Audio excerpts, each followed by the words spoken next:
Beleza, então, pessoal. Então, a gente vai começar mais essa aula de programação paralela e a gente vai terminar de ver o modelo Perrin. Tá? Então, a ideia é a gente se aprofundar um pouquinho no modelo Perrin, ver mais exemplos e fechar essa parte de modelo analítico e depois partir para outros assuntos. Tá?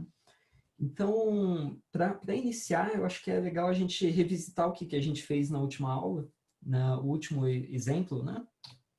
E que era esse daí, a soma de n elementos. Então, basicamente, eu tenho um vetor com n elementos, a quantidade de n é uma potência de 2, então n igual a 2 na k elementos. Bom, trivial, né? Quando a gente quer saber qual que é o tempo sequencial, a gente sabe que vai ter que percorrer cada elemento uma vez, e uma vez apenas. Então, o tempo para uma thread só executar essa operação em n elementos é igual a O de n. Né? Então, a complexidade, a ordem assintótica n. E aí a gente começou a pensar num algoritmo paralelo, baseado numa árvore binária, né? Então, aí a gente começou a pensar, bom, quanto tempo isso daí vai demorar, quantos processadores eu vou precisar e quantas operações a gente vai fazer no final do dia. Né? E basicamente esse daí é o algoritmo, né? Ou uma ilustração do algoritmo, né? Que basicamente a gente vai pegar, no primeiro momento, a gente vai somar a cada dois elementos, de dois em dois. Depois a gente vai sumarizar aquilo, depois vai sumarizar, e aí vai reduzindo. Né? Então a gente está reduzindo essa soma até que a gente tem o resultado final. E a gente reduz usando uma árvore binária. E a altura dessa árvore binária, ou seja, quantos passos eu tiver aqui, é o tempo paralelo, né? Basicamente. Então, a gente sabe que para uma árvore, para processar n elementos, né, para ter n folhas, se ela estiver totalmente balanceada, ela vai ter a quantidade de níveis, né, igual a log de n, que é basicamente o que a gente tem aqui, então, da altura dessa árvore. E a quantidade de processadores que a gente vai precisar, basicamente a gente precisa, no pior caso, né, que é o primeiro passo, a gente precisa de n sobre 2 processadores, e n sobre 2 é O de n, né? É a ordem assintótica n. Tem um fator multiplicativo que é 1 sobre 2. E a quantidade de operações que a gente vai fazer, né, a quantidade de operações segue a quantidade n, que era o que a gente tinha visto na aula passada. Né? Então, basicamente é isso daí. A gente tem o tempo log n, maravilha, é melhor que o sequencial, né? O tempo de execução, que é ótimo. A gente tem a quantidade de processadores, n sobre 2. Tudo bem, é pequeno, né? É polinomial em n. Né? Não quer dizer que a gente vai ter lá 2 milhões de processadores, né? Mas tudo bem, para o modelo analítico está tudo bem. A quantidade de trabalho, O de n, maravilha. Então, é a mesma quantidade de trabalho do algoritmo sequencial, tá ótimo. O que não está ótimo? O que não está ótimo é o custo. Né? Então, se eu pegar quantos processadores eu aloquei e quanto tempo eu demorei, que é basicamente o cálculo de custo, né? Se eu multiplico esses dois camaradas aqui, eu vou ter algo do tipo n log n. E eu tenho um custo computacional, né, muito maior do que no caso sequencial. Que o caso sequencial eu tinha um custo n, um processador durante n tempo, né, custo n. E o que isso quer me dizer? O que isso está querendo me dizer é, olha, se a quantidade de operações que eu estou fazendo é igual do sequencial, mas o custo aumentou, bom, só pode ser uma coisa, os processadores estão subutilizados, eles não estão sendo bem usados, né? O algoritmo não está sendo eficiente, de alguma maneira, né? Então, aí que eu gostaria de introduzir o princípio, ou teorema de Brent, que ele vai nos ajudar nesse caso aqui, que basicamente o que a gente tem que fazer? A gente tem que tentar reduzir a quantidade de processadores, de alguma forma, para ver se isso vai nos ajudar. Tá? O princípio de Brent, ele basicamente, ele se baseia nisso daqui, né? Que um algoritmo Perrin, ele nasce dessa necessidade, que um algoritmo Perrin precisa de P processadores, e essa quantidade de P, ele é muito maior do que quanto eu tenho fisicamente, né? Então, esse princípio de Branch, que é lá de 73, ele vem nos salvar dessa condição de que, olha, o modelo analítico, ele é um mundo faz de conta, porque eu não tenho 1 milhão de processadores. Eu tenho, sei lá, 8 processadores, né? Então, como que eu faço para resolver isso? Como que eu faço para estimar qual que é a complexidade do meu algoritmo, considerando uma quantidade de processadores mais realista? Então, para isso que serve o princípio de Branch. E, então, basicamente, o que eu quero fazer é como que eu mapeio agora aquele algoritmo, Perrin, para um número menor de processadores. E, basicamente, o que a gente tem, então, é o que está ilustrado aqui. Eu tenho uma quantidade de processadores e, com essa quantidade de processadores, eu tenho um tempo, né, que demorou utilizando aquela quantidade de processadores para resolver N elementos. E o que o princípio de Branch faz? Basicamente, ele vai tentar ajustar esse retângulo que eu tenho, né? Então, eu vou tentar reduzir para uma quantidade P' de processadores. E é claro, eu já posso imaginar que se eu tenho P' processadores, o tempo vai aumentar, né? Então, claro, eu gostaria que o tempo ficasse o mesmo, mas eventualmente ele vai aumentar, né? Então, basicamente, o que eu estou falando é que, reduzindo, por exemplo, os processadores pela metade, em vez do processador fazer uma operação apenas, ele vai fazer a operação dele e daquele outro processador que deixou de existir, né? Então, eu já consigo imaginar que, se for um algoritmo ótimo, se ele tiver com essa área toda preenchida de processamento de verdade, o tempo vai dobrar. Não tem como, né? Mas tudo bem. É por aí que eu quero saber. Eu quero ajustar essa área para entender como que eu posso melhorar meu algoritmo, tá? Então, basicamente, o tempo com uma quantidade P' de processadores, né, ele vai ser definido pelo tempo dado pelo princípio de Branch. E o princípio de Branch diz que é a quantidade de trabalho, né, a quantidade de trabalho a gente já tinha calculado, dividido pela quantidade nova de processadores, P', eu deixei até em vermelho aqui para chamar atenção, tá? Bom, então quer dizer que eu vou ter um custo adicional, que seria essa parte de baixo aqui do retângulo que a gente consegue ver. E ele vai ser adicional sobre o tempo que eu já tinha paralelo, tá? Então, a ideia é, eu nunca vou conseguir reduzir o tempo mais do que o tempo paralelo, né? Isso está fora de questão, porque eu já com o máximo de paralelismo e a granularidade mais fina, eu já consegui o TP, né? O tempo paralelo com P processadores, infinitos processadores. E agora eu estou ajustando. Então, no mínimo, ele vai ficar igual a TP. TP ainda vai ser dominante. Tá? Esse seria o melhor caso, a gente reduzir a quantidade de processadores e o tempo ficasse o mesmo, né? Esse seria o caso ideal. Deixa eu ver o que falta aqui a gente falar. Tá. Nota que esse princípio de Branch, ele não leva em consideração que pode ter uma complexidade para eu reatribuir o cálculo para processadores, né? Então, do tipo, remapear para os processadores o cálculo. Então, é como se eu conseguisse fazer isso em tempo constante, O de 1. Tá?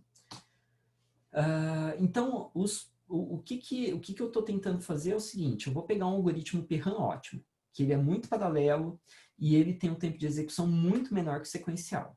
Tá? O que quer dizer isso? Que ele tem poucas instruções adicionais. Ou seja, ele tende a ser próximo ao caso sequencial, em quantidade de instruções, né? A quantidade de trabalho.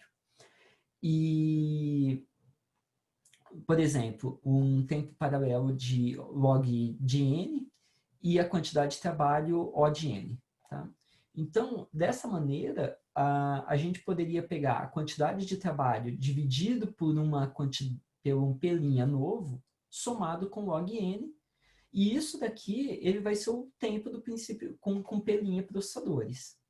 Tá? E eu espero que isso daqui não seja muito maior do que log n, que é do tempo original. Tá? Então, o tempo original vai ser menor que o tempo agora com menos processadores. Né? Eu acho que não tem muita novidade aí. Né? Eu reduzi de n processadores para n sobre 2.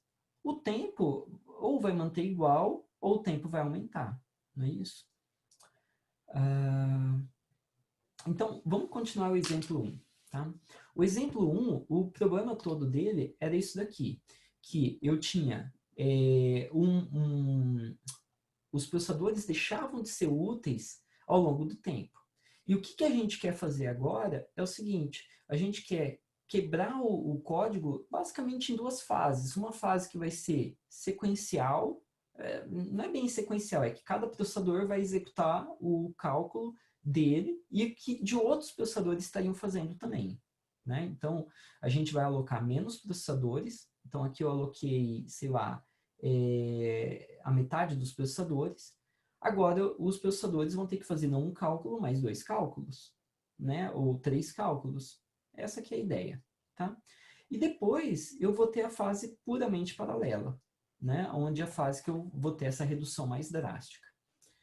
Se eu tentar ilustrar isso de outra maneira, seria o seguinte, a gente estava no lado esquerdo aqui, né? Nessa ilustração que eu tinha P processadores, e eles iam deixando de ser úteis bem rápido, né? Então, toda essa área azul era um desperdício de recursos. Eu tinha processadores alocados, mas eles não estavam sendo úteis. E o que eu quero fazer agora é passar para um tamanho P' de processadores. Né? Então, eu vou ter uma fase que é sequencial, ou seja, o processador ele vai fazer o trabalho dele, depois ele vai fazer o trabalho que seria de outro processador, depois de outro processador e assim por diante. No final, aí vai ter essa fase que é puramente paralela. E o que eu estou tentando com isso? Reduzir essa área azul. Reduzir a ociosidade, o desperdício de recursos. Tá?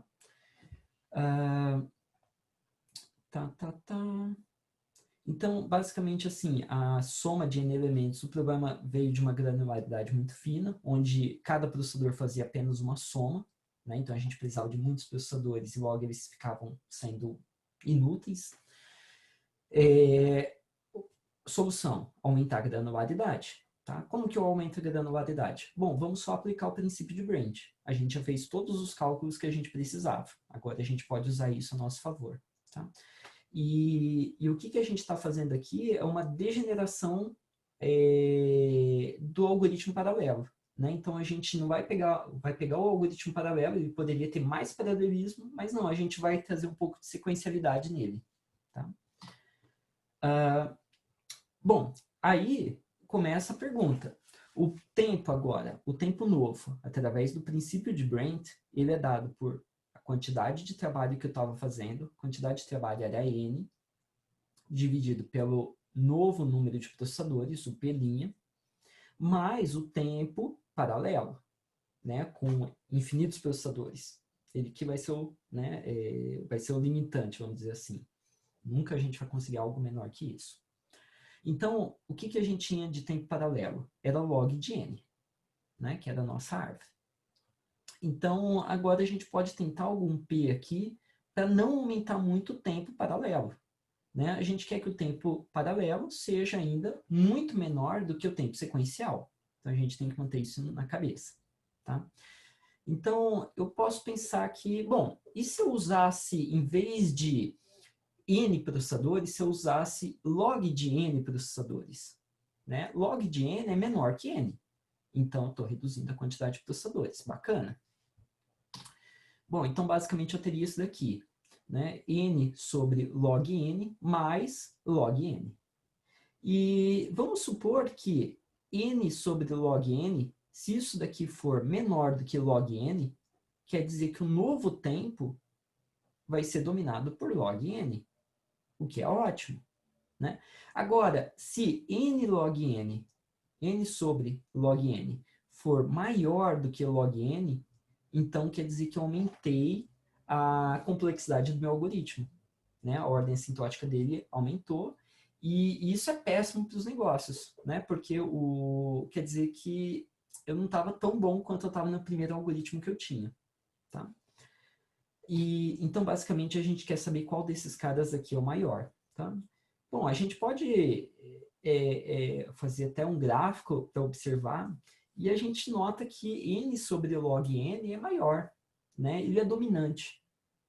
Então, quer dizer que se eu reduzir os processadores para log n processadores, agora eu estou em uma outra classe assintótica de tempo. Ou seja, meu algoritmo piorou. Esse algoritmo novo, com P' processadores, é pior do que aquele com P. Né? E alguém pode falar, professor, mas tá bom, é uma troca que eu estou fazendo. Não, é verdade, você está fazendo uma troca. Né? Você está trocando o processador pelo tempo. Está tudo certo aí. A pergunta é, será que eu conseguiria pensar em outro P' e como que isso ia afetar? Então, eu posso pensar em vários P' e vendo como que isso afeta o meu tempo final. Né? Então, vamos para a segunda tentativa. A segunda tentativa, eu vou usar uma quantidade maior de processadores. Né? Lembra, olha o que o gráfico nos disse aqui, que n sobre log n é maior do que log n. Né? Então, quem sabe eu não uso n sobre log n processadores? Né? Uma classe a maior de processadores. Ou seja, eu estou colocando mais recursos. E eu quero ver como que ele se comporta com mais recursos. Tá? A gente poderia pegar toda a classe assintótica que nós temos, né?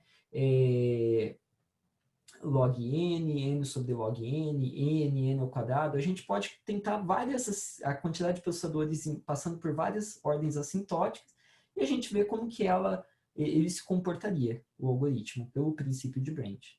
Tá? Então, novamente, vamos lá, colocar isso aqui numa fórmula, ficaria n, porque é a quantidade de trabalho, é n. Quantidade nova de processadores, P', agora é n sobre log n.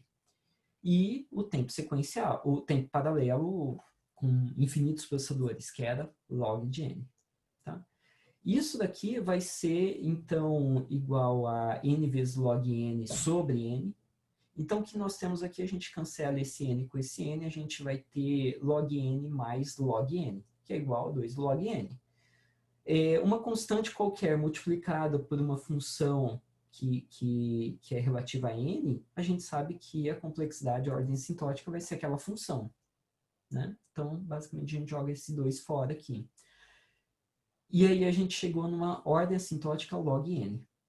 Então, olha que maluco.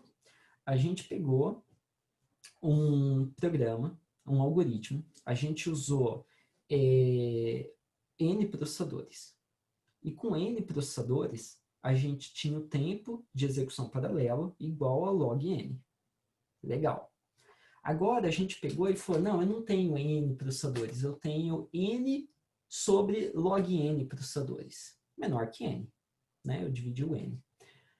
E quanto tempo vai demorar agora? Bom, e como o algoritmo ele desperdiçava os recursos dos processadores, o que eu vejo aqui é que, mesmo com essa redução na quantidade de processadores, eu consigo manter a mesma complexidade do algoritmo, o mesmo tempo de execução, na mesma ordem sintótica, log n, tá? Com menos processadores. Então, o que a gente fez, a gente usou melhor os processadores. Tá? Tudo bem, agora a pergunta é, será que isso daqui tem um custo bom? Né? Então, a gente pode, lembrando, né, a fórmula de custo é quantidade de processadores vezes o tempo. Claro, eu tenho que pegar a quantidade de processadores novas, que é P', e o tempo novo, o tempo para P' processadores. Né? Tempo novo é igual ao tempo antigo, log n. O número de processadores novos é n sobre log n. Tá? E, basicamente, se eu multiplico isso daí, eu tenho um custo igual a n, O de n. Né? Porque eu vou cancelar o log com log, vai ficar só n. Tá? Então, eu diminuía a quantidade de processadores que eu tinha pelo fator log n, e a ordem assintótica do tempo ficou igual, e o custo, claro, ficou melhor, né? Porque agora, basicamente, a área daquele triângulo e a área do retângulo estão muito próximas, né? Então, não tem quase desperdício de recursos, tá? Então, isso é bem interessante, né? Bem poderoso. Então, o que a gente tem é basicamente isso, né? O tempo novo, ele é ótimo, não afetamos o tempo. A quantidade nova de processadores é pequena, é menor que N, então é ótimo também. A quantidade de trabalho é igual à quantidade de trabalho sequencial, maravilha. E o custo é igual ao tempo sequencial, ou seja, é o mesmo custo sequencial. Então, ótimo, a gente está super eficiente, então esse é um algoritmo optimal, né, que a gente fala. Então, algumas considerações sobre o princípio de branch, né? Então, o branch serve exatamente para isso, para eu concentrar a quantidade, os cálculos em poucos processadores, em menos processadores. Então, agora, em vez de um processador fazer só uma soma, ele está fazendo mais somas. Né? Basicamente é isso. E o algoritmo Perrin, ele costuma ter essas duas fases na hora que eu estou pensando neles. Primeiro, eu penso em como obter o algoritmo com o grão mais fino possível, então é o algoritmo mais eficiente possível, né? Então eu vou alocar um processador para fazer uma soma, tá ótimo, né? Se isso ganhar desempenho, beleza. Depois eu vou lá e aplico o princípio de branch para aumentar a granularidade. E aí eu posso brincar com essa granularidade. Posso falar quanto tempo vai demorar no meu processador que tem 8 núcleos. Consigo com o princípio de branch. Tá? Então, bom, esse daí era o primeiro exemplo. Agora a gente vai para o segundo exemplo.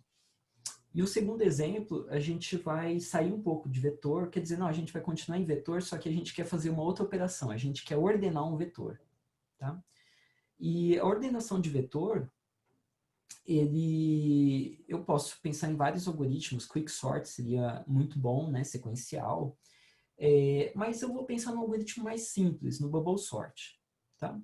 Então, em vez de eu pegar um algoritmo super complexo e a gente vai passar alguns dias aqui resolvendo, né, eu pensei, não, vamos pegar o bubble sort.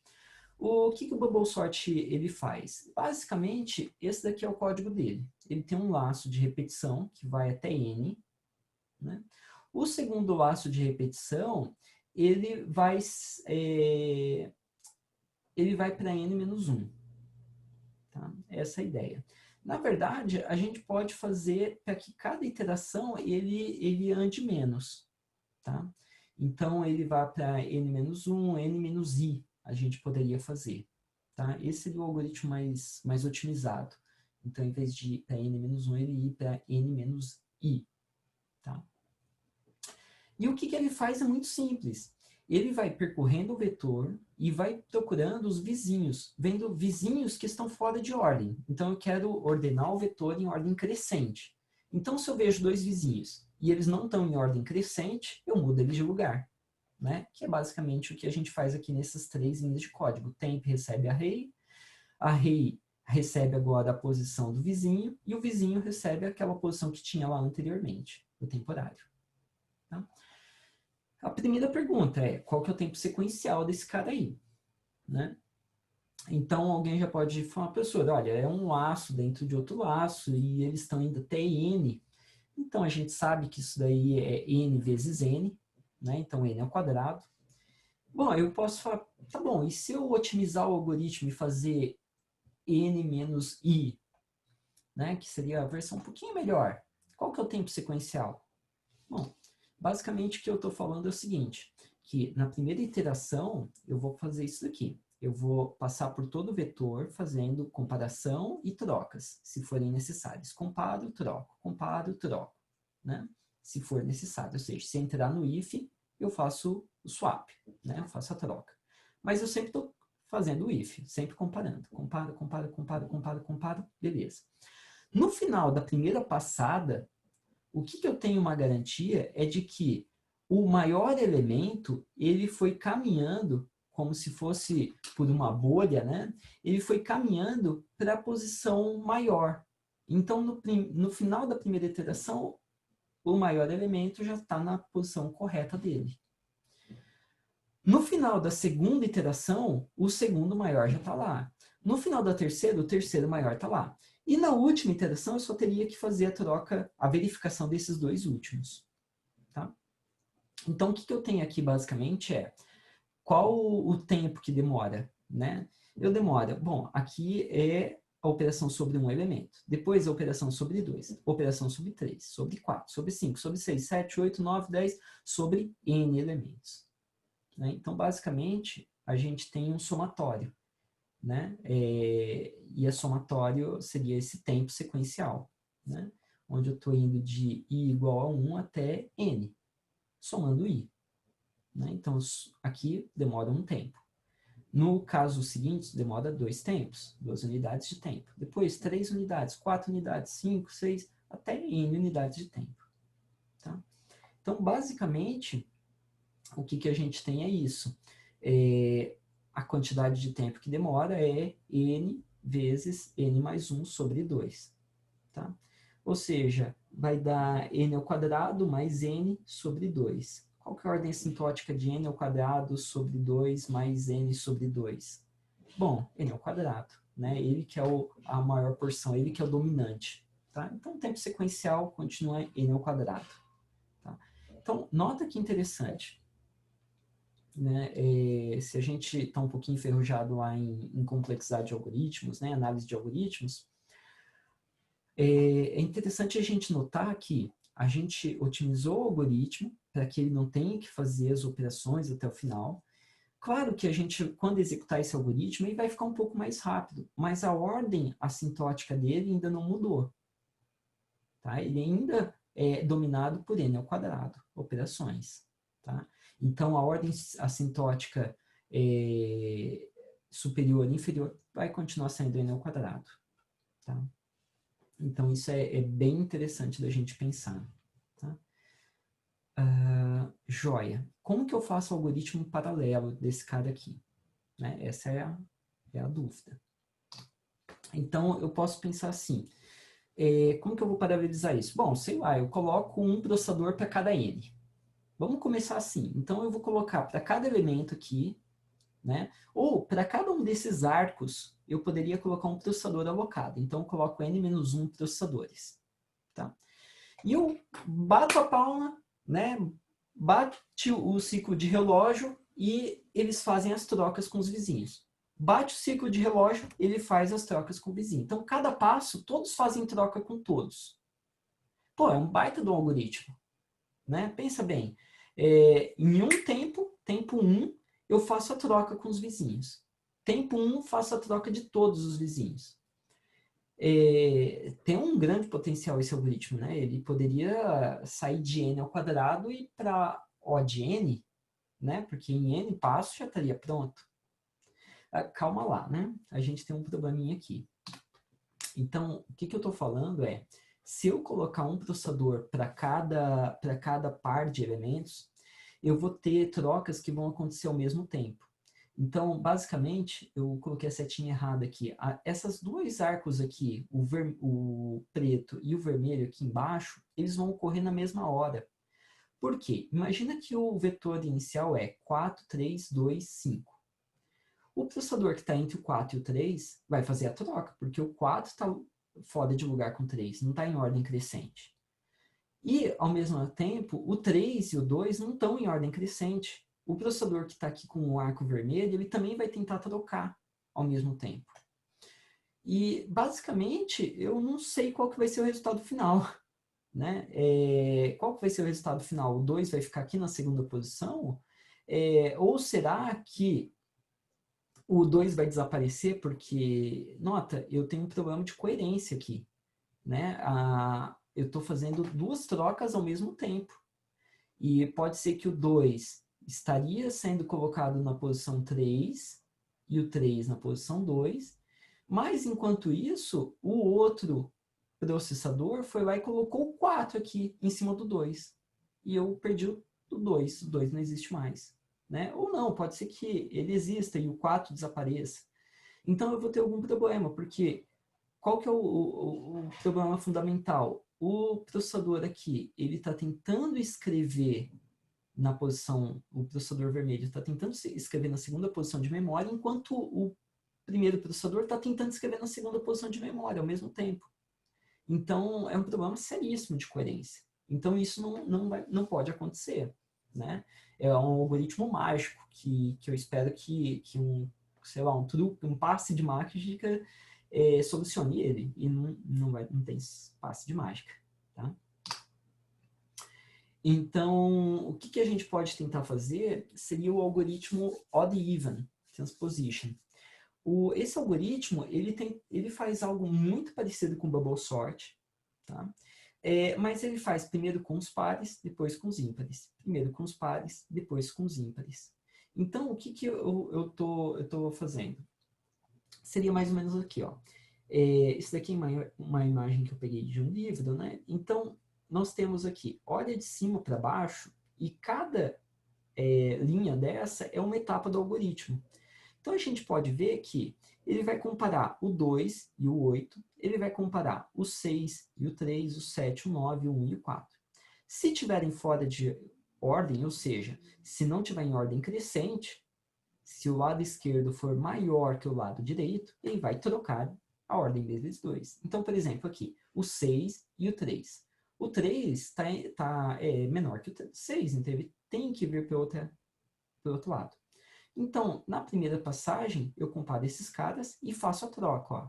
Na linha de baixo, o 3 já está no lugar certo. E aí, eu faço a comparação com os processadores pares. Então, eu começo ou os pares, depois os ímpares, ímpares, depois os pares. E essa que é a ideia desse algoritmo. Então, esse algoritmo aqui, eu consigo paralelizar ele, né? Facilmente. Por quê? Eu posso alocar os processadores para fazer essas setinhas e depois os mesmos processadores para fazer a setinha de baixo. E assim por diante. Né? Então, basicamente, o código do odd-even sequencial é esse daqui. Tá? Então, eu verifico se eu estou numa passagem para o ímpar. Se for ímpar, eu faço esses cálculos aqui. Se for uma passagem par, eu faço esses cálculos aqui. Então, eu vou percorrendo os elementos pares e os elementos ímpares. Essa que é a ideia. Tá? Joia. Então, basicamente, o algoritmo paralelo, ele vai ser montado dessa forma. Eu vou ter um processador em cada arco aqui. Depois, os processadores, um processador em cada arco aqui de baixo. Então, essa foi uma etapa do meu algoritmo. Né? Depois de eu fazer N etapas, eu vou ter a garantia de que o valor máximo, ele foi flutuando aqui até o maior valor, a maior posição. E o valor mínimo foi para a menor posição. Tá? Então, basicamente, depois de N passos, eu tenho o que o bubble sort fez. Tá? Então, o que nós temos? Nós temos o tempo sequencial do odd-even, n ao quadrado. O tempo paralelo. O tempo paralelo é n sobre 2 mais n sobre 2. Tá? Ou seria 2 vezes n sobre 2, né? Nota. Eu tenho que fazer isso daqui, os n passos, sendo que em cada passo 2 vezes. Né? Então, o tempo paralelo, O de n.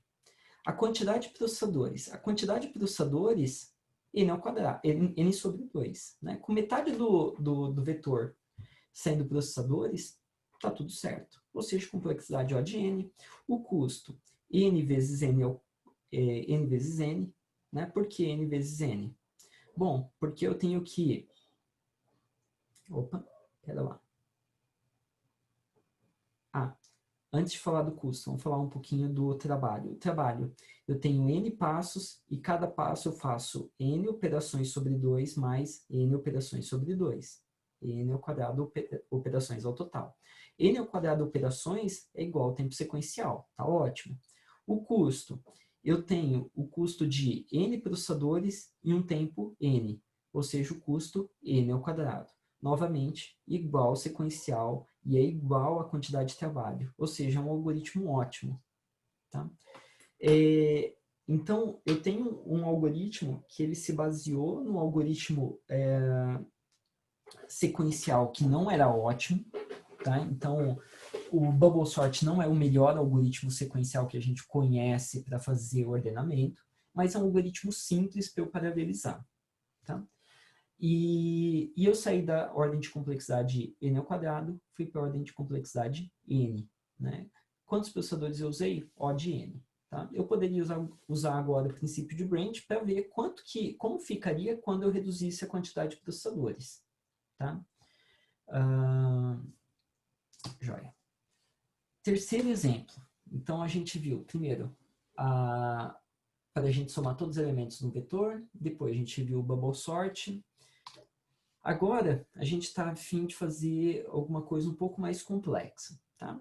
Seria a soma acumulativa, ou prefix sum. O prefix sum, ele é dado por esse algoritmo aqui, tá? E, novamente, eu estou considerando um array de n elementos, onde n é igual a uma potência de 2. Eu tenho o operador soma, que é associativo e comutativo. E o que eu espero? Para cada elemento i, a soma dos i elementos anteriores que eu tinha, iniciais.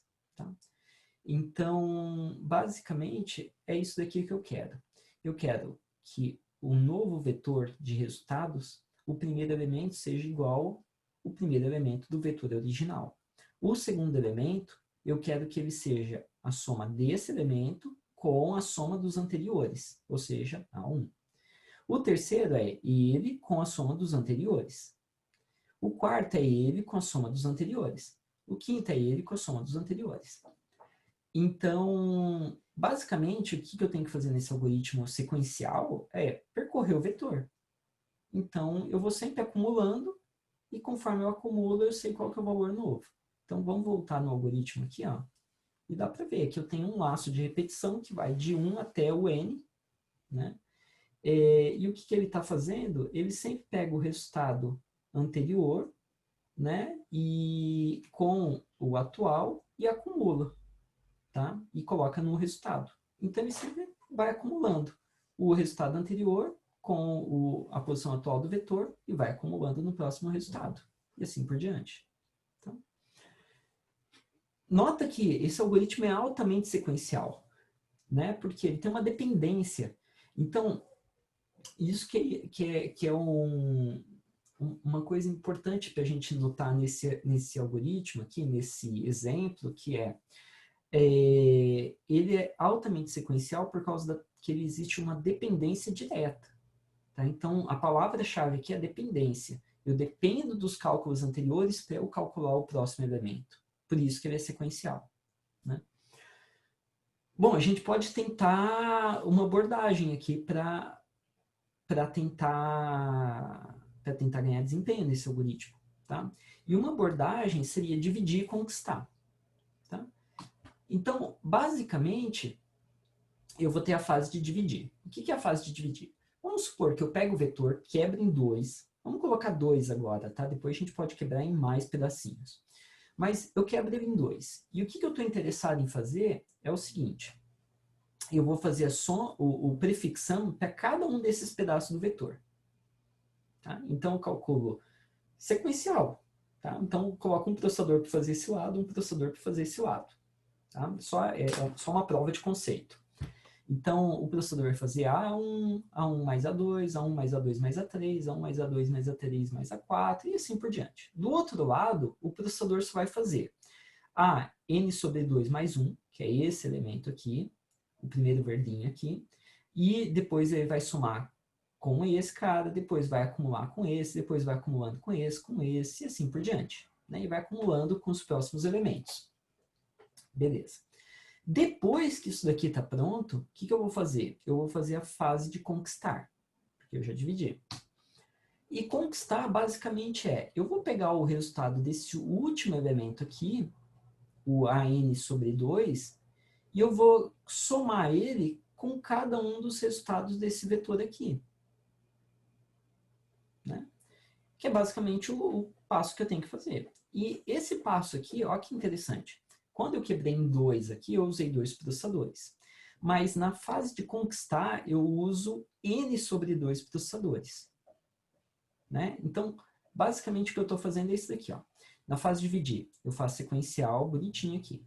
Sequencial bonitinho aqui. Então, quanto tempo demora a fase de dividir? Nesse caso aqui, com 2, quebrando só em 2, vai ser N sobre 2. A fase de conquistar, eu pego esse último resultado e acumulo em todos os outros, porque é só ele que está faltando ser acumulado. E essa etapa é O de 1. Né? E aí alguém pode falar, bom, legal, o professor está meio perdido, porque ele está se gabando de um algoritmo que saiu de O de N sequencial para O de N, né? Porque N sobre 2 é O de N. Né? Mas a pergunta é, e se eu aplicar essa técnica recursivamente? Né? Então, eu já sei que a fase de conquistar é O de 1. Né? Para N elementos, a fase de conquistar, O de 1. Mas tem a fase de dividir, que é O de N sobre 2. Agora, e se eu pegar cada um desses vetores N sobre 2 e aplicar a mesma técnica? Então, eu vou ter o tempo O de N sobre 4 mais 1, porque é a fase de conquista. Aí eu pego aquele vetorzinho de N sobre 4 e divido ele. E ele vai ter a complexidade O de N sobre 8 mais 1, que é a fase de conquistar. E eu pego o O de 8, N sobre 8 e quebro de novo, N sobre 16. E eu posso ficar fazendo isso até chegar N sobre N. Ou seja, até chegar em um elemento, que é 1. A pergunta crucial agora é quantos passos eu vou fazer e qual tempo eu vou precisar para fazer esse cálculo. Né? Então, essa daqui é a ideia geral. Agora a gente vai aplicar uma técnica recursiva. Tá? Então, o tempo paralelo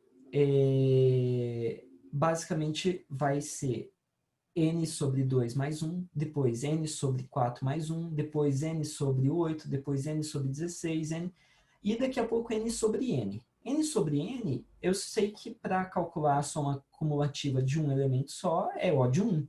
Já está pronto. Né? Mas quantos unzinhos vai ter?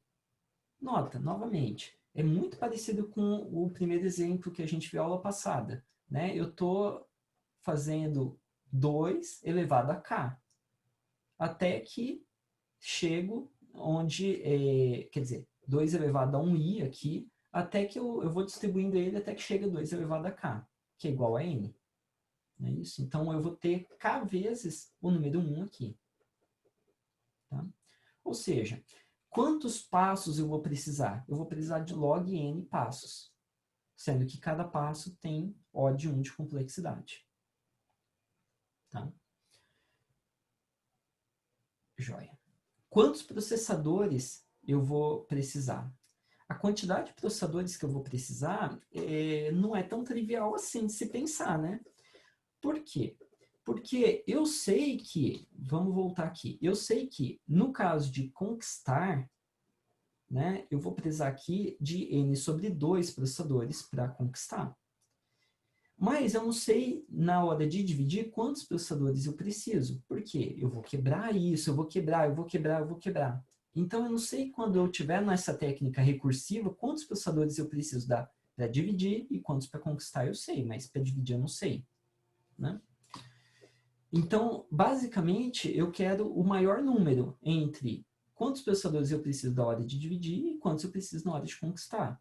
Por que é o max? Porque eu faço essas coisas. Primeiro a divisão, depois a conquista. Aí eu conquisto de novo, conquisto de novo, conquisto de novo, e assim por diante. Então, basicamente, como são passos separados, eu quero saber quem que é o maior desses dois. Tá? E, basicamente, o que eu tenho aqui é que, para dividir, eu preciso de 2 vezes a quantidade de processadores para calcular n sobre 2. Que é igual a 2 vezes a quantidade de processadores para calcular n sobre 4. Que é igual a 2 vezes a quantidade de processadores para computar n sobre 8. E assim por diante. Né? Eu estou abrindo esse n sobre 4, n sobre 8, n sobre... Né? Até que eu vou ter... Quantos 2 eu vou ter aqui nesse caminho? Vou ter 2 elevado a k. Quando eu tiver 2 elevado a k, é porque eu cheguei à quantidade de processadores para calcular n sobre n. Né? E para calcular apenas um elemento, eu preciso de um processador, multiplicado por 2 elevado a k. E aí, 2 elevado a k é n. Né? Lembra que essa foi a premissa inicial. A quantidade de elementos no meu vetor é n, tal que n é igual a 2 elevado a k. É uma potência de 2. Tá? Então, eu tenho que, para divisão, eu preciso de n processadores. Na conquista, eu também vou precisar de n processadores. Pensa ali no caso n sobre 2. É O de n. Tá? Então, tá tudo bem. Né? Significa que os dois lados desse max aqui são iguais, que são iguais a n. Tá? E tá tudo bem porque ele é polinomial em n. Né? Então, é n sobre 1. Tá ótimo. Agora, vem mais um passo importante, que é o passo para calcular o trabalho que eu estou fazendo. Novamente, a quantidade de trabalho é dado pela divisão somado com a quantidade de trabalho da conquista. Trabalho é quantas operações eu tenho que fazer, quantas somas eu tenho que fazer, não é isso? Então, eu sei que no caso, quando eu tenho n, o número final de somas é n sobre 2 e a parte toda da divisão, que a gente vai ter que saber aqui quanto que é. Essa parte da divisão, se eu quebrar agora e chamar n sobre 2 de meu novo n, n', então vai ser 2 vezes w de n sobre 2 mais n sobre 4 mais n sobre 4. E eu posso abrir isso novamente, recursivamente. Tá? Então, basicamente, eu pego aqui o 2 vezes o trabalho de n sobre 2 mais n sobre 2, e eu vou agora recursivamente ver quanto que vale n sobre 2. N sobre 2 vale 2 vezes n sobre 4 mais n sobre 4. N sobre 4 vale 2 vezes n sobre 8 mais n sobre 8. Que vale 2 vezes n sobre 16 mais n sobre 16. E assim por diante. Tá? Nota que eu tenho esse n sobre 4 aqui, mas ele está multiplicando por 2. Né? Esse 2 aqui de fora. Então, vai ficar n sobre 2 também. E conforme eu vou abrindo isso daqui, eu vou ter um monte de n sobre 2. N sobre 2 mais n sobre 2 mais n sobre 2. E eu vou ter um monte de 2 aqui sendo multiplicados desse lado. Né? Então, basicamente, eu estou caminhando para alguma coisa assim. 2 elevado à potência 2, a segunda potência, vezes o w de 2 sobre 2 na segunda potência, mais 2 vezes n sobre 2. Tá? Conforme eu vou trabalhando com isso daqui, eu vou chegar até k. Né? Por que k? Porque é quando eu estou com um elemento apenas, n sobre n. Né? E conforme eu vou chegando a n sobre n, ou seja, conforme eu vou chegando 2 elevado a k, esse cara aqui também chegou a 2 elevado a k. E aqui eu cheguei a k, né, vezes n sobre 2. E isso daqui, né, essa fórmula geral aqui de recorrência, ela vai ser igual a n vezes n sobre n mais k vezes n sobre 2. Lembrando que k, 2 elevado a k é igual a n, então quer dizer que k é igual ao logarítmico de n, né? Log 2 de n. Que, então, a gente pode chegar aqui à conclusão que isso daqui vai demorar O de 1, então vai ficar n mais k log vezes n. Alguma coisa assim. Tá? Então, novamente, eu tenho uma soma aqui. Então, eu estou interessado em saber qual desses caras é dominante. N ou n vezes log n. Né? Então, eu tenho um fator multiplicativo na minha variável n, que é o fator log n. Então, esse lado aqui é muito maior, é dominante. Então, novamente, a complexidade, a quantidade de trabalho, né, ela vai ser assintótica em n vezes log n.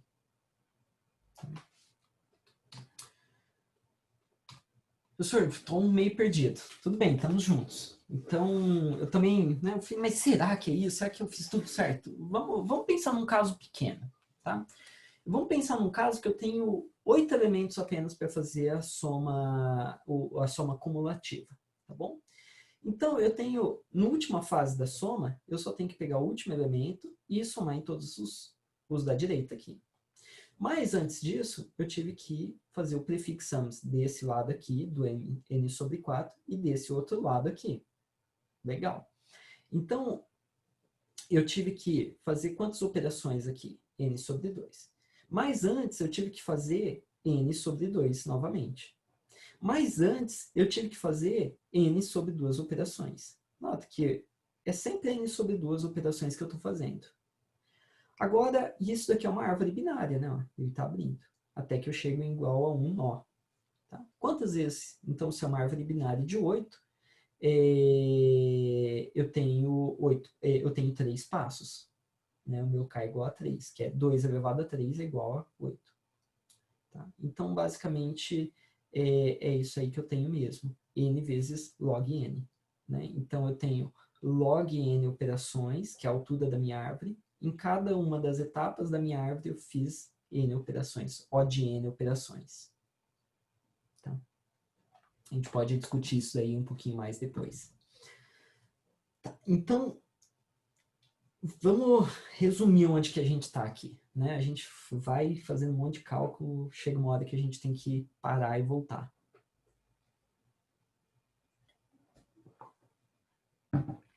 Então, basicamente, onde que a gente está aqui é o tempo paralelo para fazer a prefixão, log de n, porque foi aquela coisa de divisão e conquista.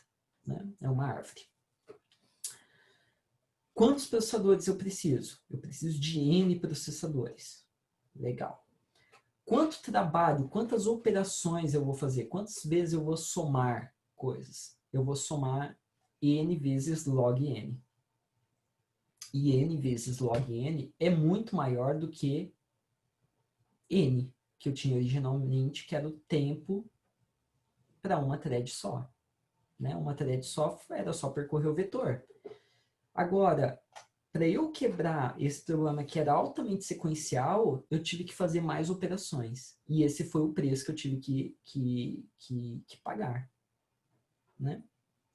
Pensa bem. Vou voltar aqui no início.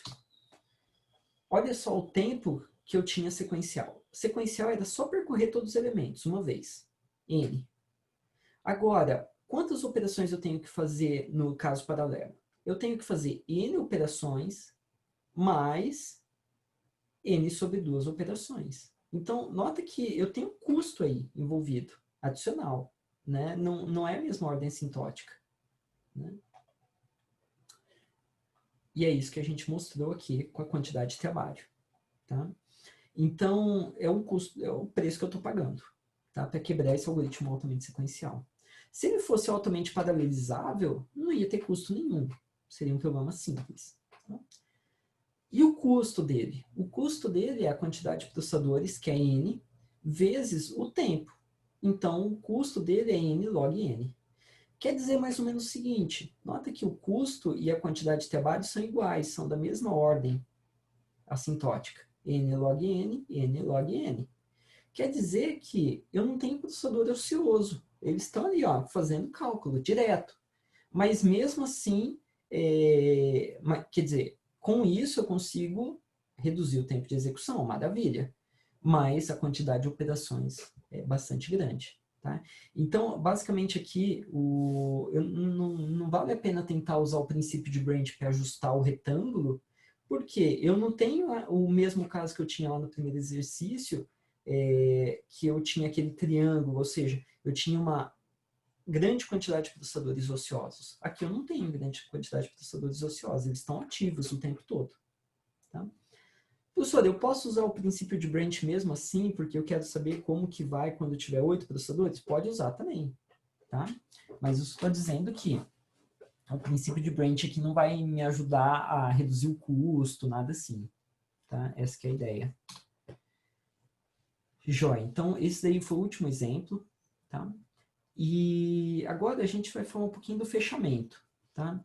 Que seria um pouquinho sobre esse modelo Perrin. Esse modelo Perrin, a gente viu que, por exemplo, a gente pode considerar que ele faça duas escritas na memória ao mesmo tempo. Ou a gente pode falar, não, ele não pode fazer escrita ao mesmo tempo na memória, né? Lá no Bubble Sort eu chamei atenção para isso, né? Então, por isso que a gente tem que voltar. Depois que o modelo Perrin foi previsto, né, ele previa inicialmente leituras concorrentes, CR, e ele previa escritas exclusivas na memória.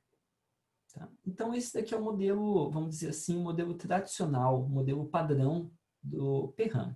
Tá? Mas começou a se pensar, mas será que isso tem que ser verdade? Nem sempre. Né? Eu poderia falar, não, meu modelo ele vai permitir escritas concorrentes, mesmo que isso tenha um custo do tipo uma penalidade, por exemplo, não vai ficar coerente a memória. Tudo bem, pode ser que eu não quero a minha memória coerente, para mim tanto faz isso, né? E eu posso falar, não, as leituras elas vão ser exclusivas, ou seja, eu só posso ler um elemento por um processador, não posso ter dois processadores lendo o mesmo elemento na mesma hora. Tá? Então, basicamente, o modelo CREW aqui, né, CREW, ele fala que, olha, eu posso ter leituras concorrentes, o que faz sentido, né? Dois processadores lendo a mesma área de memória, ler a mesma variável, não tem nada de errado nisso. Agora, dois escreverem na mesma área de memória, se eu estiver escrevendo coisas diferentes, eu vou ter um problema de coerência, né? Então, é bom que as escritas eu pense já que elas vão ser exclusivas. Na hora de codificar isso, eu vou ter que realmente dizer que trecho de código vai ser exclusivo. Então, eu vou ter que criar uma área atômica, por exemplo, uma região atômica no meu código, ou seja, só pode uma das threads entrar na escrita em um dado momento. Então, eu vou ter que tratar isso, tá? Mas é interessante a gente pensar um pouquinho nisso, né? No caso, por exemplo, da escrita concorrente, eu poderia falar, não, meu modelo, para ele ser mais parecido com o meu computador local, ele suporta escrita concorrente. Né? Se dois processadores, agora, tentarem escrever na mesma variável, o processador vai falar, vai lá, Tigrão, tá tudo certo, pode fazer. Mas ele não fala que vai manter coerência. Entendeu? Você pode fazer escrita, mas ele vai ter uma penalidade nisso. Ele vai falar, olha, o estado do seu sistema vai ficar um pouco caótico aqui, vai ficar aleatório. Tá? Então, a gente pode ainda pensar no modelo Perrin, e onde, no caso de escritas concorrentes, seja todos têm que escrever o mesmo valor, então só pode acontecer se o valor sendo escrito é igual para todos. Que mais? Eu poderia falar, não, eu vou usar um modelo aleatório ou arbitrário, que eu jogo uma moeda para cima e falo qual o valor que os processadores vão, qual o processador que vai conseguir escrever na memória. Tá? Ou senão eu posso falar, não, sempre o processador que tiver o menor índice é o que vai escrever na memória. O valor que tiver nele é o que vai ser escrito. Tá? Então eu posso refinar esse modelo. Tá? Então eu tenho sabores do modelo Perrin. Tá? Então, o que acontece na máquina real? Na máquina real é um comportamento aleatório. Né? Entre os vários processadores, um é selecionado arbitrariamente e seu valor é armazenado no local de memória disputado. Tá? É isso que acontece numa máquina real. Então, para mim faz bastante sentido a gente usar leituras concorrentes e escritas concorrentes, desde que a gente siga a regra que, dentre os vários processadores, um deles vai ser escrito, e eu não tenho garantido qual deles vai ser. Tá? Se seu algoritmo for robusto o suficiente para que isso seja o suficiente, está ótimo. Tá? Então, um pouco das conclusões aqui, tá? O que a gente está tentando? O tempo paralelo ser o menor possível, a quantidade de processadores não ser muito grande, ser um polinômio, eu não quero executar muito mais instruções em paralelo do que sequencial, e o custo deve ser o mais próximo da quantidade de trabalho, eu não quero desperdiçar recursos. Tá? Então, isso aqui são basicamente as regras ali para a gente falar que esse algoritmo Perrin é ótimo. Então, essas daqui são as regras, então o algoritmo Perrin é ótimo. O princípio de branch, né? Basicamente o princípio de branch é a gente ajustar a quantidade de processadores para a quantidade mais realista de processadores que eu vou ter, uma quantidade fixa e constante que eu tenho disponível fisicamente. Basicamente a gente está ajustando esse retângulo ali, né? E tudo parte do pressuposto que eu já obtive o modelo Perrin com a maior granularidade. Tá? E aí eu aplico o princípio de branch, que ele é dado aí, né? O tempo novo depende de quantos pelinhas processadores vocês vão colocar. Tá? Então, o modelo Perrin, ele é simples, mas é super poderoso, né? Porque ele dá uma noção muito boa para a gente comparar dois algoritmos, né? E comparar também se aquele algoritmo é, frente ao sequencial, ele vai ser melhor mesmo, tá? E então, ele trabalha com essas classes de complexidade, né? Igual em algoritmos sequenciais. Mas ele é um modelo não realístico, professor. Por quê? Eu coloco quantos processadores eu quiser? Bom, tudo bem, é uma aproximação. Eu posso usar o branch para solucionar esse problema. Mas as operações demoram O de 1. Tudo bem também, né? Cada etapa demorar O de 1. Porque é uma constante. A minha ordem assintótica vai manter a mesma. Tá? Ele considera que são arquiteturas homogêneas. Ou seja, todos os processadores são com a mesma velocidade. Isso também está ok, né? Porque, pensa assim, os meus processadores aqui, né, esses processadores da Intel, da AMD, eles variam a frequência conforme tem a carga maior ou menor. Mas, em termos gerais, eles, quando tem uma carga alta, todos ficam na frequência máxima, eles ficam na velocidade máxima deles.